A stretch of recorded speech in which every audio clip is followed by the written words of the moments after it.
As a culture, we tell ourselves lots of stories about the future and where we might move forward from this point. Some of those stories are that somebody is just going to sort everything out for us. Other stories are that everything is on the verge of unraveling. But I want to tell you a different story here today. And like all stories, it has a beginning. My work for a long time has been involved in education, in teaching people practical skills for sustainability, teaching people how to take responsibility for growing some of their own food, how to build buildings using local materials, how to generate their own energy, and so on. I lived in Ireland, built the first straw bale houses in Ireland, and some cob buildings and all this kind of thing. But all my work for many years was focused around the idea that sustainability means basically looking at the globalized economic growth model and moderating what comes in at one end and moderating the outputs at the other end. And then I came into contact with a way of looking at things which actually changed that profoundly. And in order to introduce you to that, I've got something here that I'm going to unveil, which is one of the great marvels of the modern age. And it's something so astounding and so astonishing that I think maybe as I remove this cloth, a suitable gasp of amazement might be appropriate. If you could help me with that, it would be fantastic.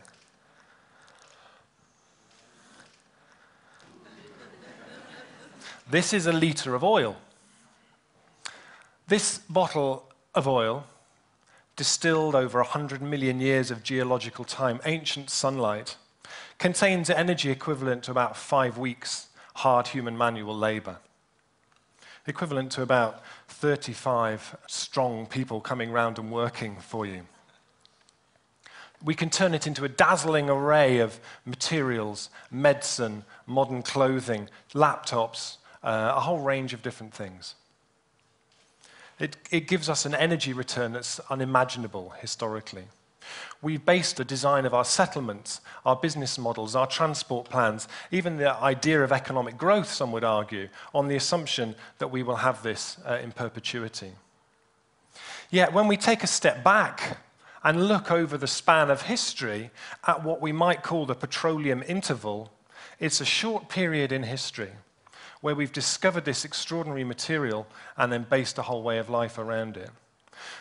But as we straddle the top of this energy mountain at this stage, we move from a time where our economic success, our sense of individual prowess and well-being is directly linked to how much of this we consume, to a time when actually our degree of oil dependency is our degree of vulnerability. And it's increasingly clear that we aren't going to be able to rely on the fact that we're going to have this at our disposal forever. For every 4 barrels of oil that we consume, we only discover 1, and that gap continues to widen. There's also the fact that the amount of energy that we get back from the oil that we discover is falling. In the 1930s, we got 100 units of energy back for every 1 that we put in to extract it. Completely unprecedented historically. Already that's fallen to about 11, and that's why now the new breakthroughs, the new frontiers in terms of oil extraction are scrabbling about in Alberta or at the bottom of the oceans. There are 98 oil-producing nations in the world, but of those, 65 have already passed their peak. The moment when the world, on average, passes this peak, people wonder when that's going to happen. And there's an emerging case that maybe that was what happened last July when the oil prices were so high. But are we to assume that the same brilliance and creativity and adaptability that got us up to the top of that energy mountain in the first place is somehow mysteriously going to evaporate when we have to design a creative way back down the other side? No, but the thinking that we have to come up with has to be based on a realistic assessment of where we are. There's also the issue of climate change is the other thing that underpins this transition approach. But the thing that I notice as I talk to climate scientists is the increasingly terrified look they have in their eyes as the data that's coming in, which is far ahead of what the IPCC are talking about. So the IPCC said that we might see significant breakup of the Arctic ice in 2100. In their worst case scenario, actually, if current trends continue, it could all be gone in 5 or 10 years' time. If just 3% of the carbon locked up in the Arctic permafrost is released as the world warms, it would offset all the savings that we need to make in carbon over the next 40 years to avoid runaway climate change. We have no choice other than deep and urgent decarbonization.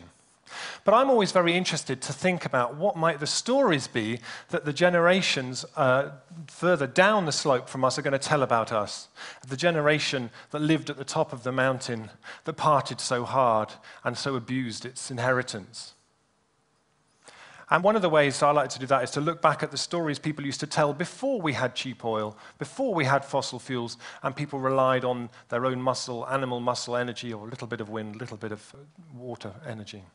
We had stories like the 7-league boots, the giant who had these boots where once you put them on, with every stride you could cover 7 leagues or 21 miles, a kind of travel completely unimaginable to people without that kind of energy at their disposal. Stories like the magic porridge pot, where you had a pot where if you knew the magic words, this pot would just make as much food as you liked without you having to do any work, provided you could remember the other magic word to stop it making porridge, otherwise you'd flood your entire town with warm porridge. There's the story of the elves and the shoemaker, the people who make shoes, go to sleep, wake up in the morning, and all the shoes are magically made for them. Something that was unimaginable to people then. Now we have the 7-league boots in the form of Ryanair and EasyJet. We have the magic porridge pot in the form of Walmart and Tesco, and we have the elves in the form of China. But we don't appreciate what an astonishing thing that has been. And what are the stories that we tell ourselves now as we look forward about where we're going to go? And I would argue that there are 4. There's the idea of business as usual, that the future will be like the present, just more of it. But as we've seen over the last year, I think that's an idea that is increasingly coming into question, and in terms of climate change, is something that is not actually feasible. There's the idea of hitting the wall, and actually somehow everything is so fragile that it might just all unravel and collapse. It's a popular story in some places. The third story is the idea that technology can solve everything, that technology can somehow get us through this completely. And it's an idea, I think, that's very prevalent at these TED Talks, the idea that we can invent our way out of a profound economic and energy crisis, that a move to a knowledge economy can somehow neatly sidestep those energy constraints. The idea that we'll discover some fabulous new source of energy that will mean we can sweep all concerns about energy security to one side. The idea that we can step off neatly onto a completely renewable world. But the world isn't Second Life. We can't create new land and new energy systems at the click of a mouse. And as we sit exchanging free ideas with each other, there are still people mining coal in order to power the servers, extracting the minerals to make all of those things. The breakfast that we eat as we sit down to check our email in the morning is still transported at great distances, usually at the expense of the local, more resilient food systems that would have supplied that in the past, which we've so effectively devalued and dismantled. We can be astonishingly inventive and creative, but we also live in a world with very real constraints and demands. Energy and technology are not the same thing. What I'm involved with is the transition response. And this is really about looking the challenges of peak oil and climate change square in the face and responding with a creativity and an adaptability and an imagination that we really need. It's something which has spread incredibly fast, and it's something which has several characteristics. It's viral. It seems to spread under the radar very, very quickly. It's open source. It's something which everybody who's involved with it develops and passes on as they work with it. It's self-organizing. There's no great central organization that pushes this. People just pick up an idea and they run with it and they implement it where they are. It's solutions focused. It's very much looking at what people can do where they are to respond to this. It's sensitive to place and to scale. Transition looks completely different. Transition groups in Chile, transition groups in the US, transition groups here, that what they're doing looks very different in every place that you go to. It learns very much from its mistakes, and it feels historic. It tries to create a sense that this is a historic opportunity to do something really extraordinary. And it's a process which is really joyful. People have a huge amount of fun doing this, reconnecting with other people as they do it. One of the things that underpins it is this idea of resilience. And I think in many ways the idea of resilience is a more useful concept than the idea of sustainability. The idea of resilience comes from the study of ecology, and it's really about how systems, settlements withstand shock from the outside. When they encounter shock from the outside, that they don't just unravel and fall to pieces. And I think it's a more useful concept than sustainability, as I said. When our supermarkets have only 2, 3 days worth of food in them at any one time, often sustainability tends to focus on the energy efficiency of the freezers and on the packaging that the lettuces are wrapped up in. Looking through the lens of resilience, we really question how we've let ourselves get into a situation that's so vulnerable. Resilience runs much deeper. It's about building modularity into what we do, building surge breakers into how we organize the basic things that support us. This is a photograph of the Bristol and District Market Gardeners Association in 1897. This is at a time when the city of Bristol, which is quite close to here, was surrounded by commercial market gardens, which provided a significant amount of the food that was consumed in the town and created a lot of employment for people as well. There was a degree of resilience, if you like, at that time, which we can now only look back on with envy.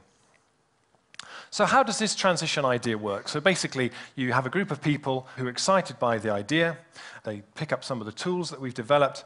They start to run an awareness-raising program looking at how this might actually work in the town. They show films, they give talks, and so on. It's a process which is playful and creative and informative. Then they start to form working groups looking at different aspects of this, and then from that there emerge a whole lot of projects which then the transition project itself starts to support and enable. So it started out with some work I was involved in Ireland where I was teaching, and has since spread. There are now over 200 formal transition projects, and there are thousands of others who are at what we call the mulling stage. They're mulling whether they're going to take it further, and actually a lot of them are doing a huge amount of stuff. But what do they actually do? You know, it's a kind of nice idea, but what do they actually do on the ground? Well, I think it's really important to make the point that actually this isn't something which is going to do everything on its own. We need international legislation from Copenhagen and so on. We need national responses. We need local government responses. But all of those things are going to be much easier if we have communities that are vibrant and coming up with ideas and leading from the front, making unelectable policies electable over the next 5 to 10 years. Some of the things that emerge from it are local food projects like community-supported agriculture schemes, urban food production, creating local food directories and so on. A lot of places now starting to set up their own energy companies, community-owned energy companies where the community can invest money into itself to start putting in place the kind of renewable energy infrastructure that we need.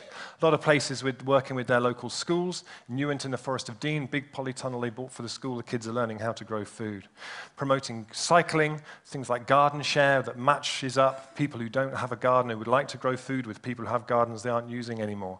Planting productive trees throughout urban spaces. And also starting to play around with the idea of alternative currencies. This is Lewis in Sussex, who have recently launched the Lewis pound, a currency that you can only spend within the town, as a way of starting to cycle money within the local economy. You take it anywhere else, it's not worth anything. But actually within the town, you start to create these economic cycles much more effectively. Another thing that they do is what we call an energy descent plan, which is basically to develop a plan B for the town. Most of our local authorities, when they sit down to plan for the next 5, 10, 15, 20 years of a community, still start by assuming that there'll be more energy, more cars, more housing, more jobs, more growth, and so on. What does it look like if that's not the case? And how can we embrace that and actually come up with something that was actually more likely to sustain everybody? As a friend of mine says, life is a series of things you're not quite ready for. And that's certainly been my experience with transition. From 3 years ago, it just being an idea, this has become something that has virally swept around the world. We're getting a lot of interest from government. Ed Miliband, the energy minister of this country, was invited to come to our recent conference as a keynote listener, and which he did. And has since become a great advocate of the whole idea. There are now 2 local authorities in this country who've declared themselves transition local authorities, Leicestershire and Somerset, and in Stroud, the transition group there, in effect, wrote the local government's food plan. And the head of the council said if we didn't have Transition Stroud, we would have to invent all that community infrastructure for the first time. As we see the spread of it, we see national hubs emerging in Scotland. The Scottish Government's Climate Change Fund has funded Transition Scotland as a national organisation supporting the spread of this, and we see it all over the place as well now. But the key to transition is thinking not that we have to change everything now, but that things are already inevitably changing, and what we need to do is to work creatively with that based on asking the right questions. And I think I'd like to just return at the end to the idea of stories. Because I think stories are vital here. And actually, the stories that we tell ourselves, we have a huge dearth of stories about how to move forward creatively from here. And one of the key things that transition does is to pull those stories out of what people are doing. Stories about the community that's produced its own £21 note, for example. The school that's turned its car park into a food garden. The community that's founded its own energy company. And for me, one of the great stories recently was the Obamas digging up the south lawn of the White House to create a vegetable garden. Because the last time that was done, when Eleanor Roosevelt did it, it led to the creation of 20 million vegetable gardens across the United States. So the question I like to leave you with really is, for all aspects of the things that your community needs in order to thrive, how can it be done in such a way that drastically reduces its carbon emissions while also building resilience? Personally, I feel enormously grateful to have lived through the age of cheap oil.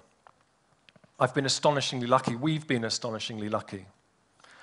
But let us honor what it has brought us and move forward from this point. Because if we cling to it and continue to assume that it can underpin our choices, the future that it presents to us is one which is really unmanageable. And by loving and leaving all that oil has done for us, and that the oil age has done for us, we are able to then begin the creation of a world which is more resilient, more nourishing, and in which we find ourselves fitter, more skilled, and more connected to each other. Thank you very much.